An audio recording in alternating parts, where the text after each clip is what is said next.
Hello, everybody, aka Science is proud to bring you Storytime with Mr. Max. Today, we're reading The Secret Science Project That Almost Ate the School by Judy Sierra, with pictures by Stephen Gamble. I was grumpy, I was grouchy, I was slouching in my chair. I was thinking grim and gloomy thoughts about the science fair. Miranda bragged her rocket ship could travel to the moon. Alexander taught his hamster how to sing a tune. The ants on Mary's ant farm were growing corn and peas, and Kevin Fink was on the brink of curing a disease. Miss Fidget looked me in the eye. I wished that I could hide. "What will your project be?" she asked. "It's secret," I replied. The secret was I didn't really have a project yet. I needed an experiment that no one would forget. So I stayed up late and found a great one on the internet.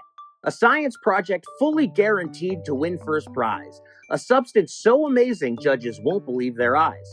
A mutant yeast with just a piece of dragon DNA.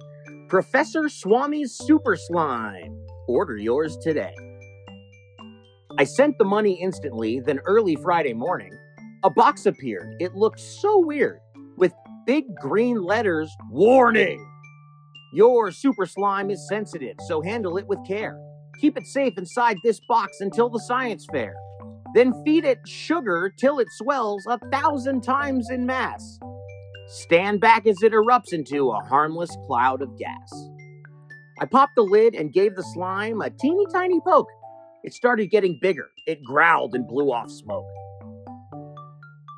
It catapulted from the box and splattered on the floor, precisely as Sir Scratch-A-Lot stepped through the kitty door, and plopped his paws in mutant muck. He rudely hissed and spat. "Yikes! The secret science project ate my kitty cat!" "Is that your stupid science project?" asked my sister Kate. "Stop," I said. "You'll hurt its feelings." Oops, it was too late. The slime began to spin around. It rose into the air. And when it roared and hit the floor, my sister wasn't there. Just then, I heard my father's voice. "What's going on in there?" "Something in that bedroom smells like moldy underwear." "My science project's sensitive," I warned. "Don't make it mad." There wasn't time to stop the crime. The slime ingested Dad. The science project looked at me. I thought I saw it drool. I tried to run away, but yikes, it followed me to school. Miss Fidget shouted, "Ew! What is that big, disgusting creature?" The slime stopped short and gave a snort and ate my third grade teacher. It grew larger by the minute as it swallowed Alexander and incorporated Kevin Fink and Mary and Miranda. As the slime was busy slurping up the last of Mary's ants, I remembered the instructions in the pocket of my pants. "Sugar," I commanded. "Feed that hungry slime some sweets."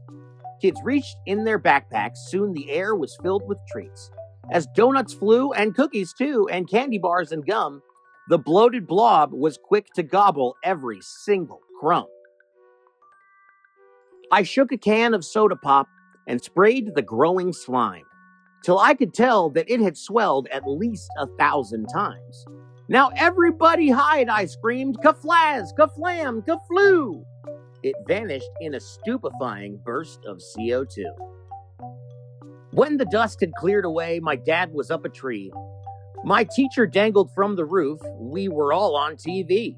"Sir Scratch-A-Lot," I called and called. "What happened to my cat?" "He's on your head," my sister said, pretending he's a hat. My project didn't win first prize, and that was fair, I guess. Miss Fidget kept me after school to clean up all the mess. And underneath the cookie bits and sugary debris, I saw a goopy glob of slime, and yikes, it winked at me. We hope you enjoyed The Secret Science Project That Almost Ate the School by Judy Sierra, pictures by Stephen Gamble. Thank you so much for joining me for Storytime with Mr. Max.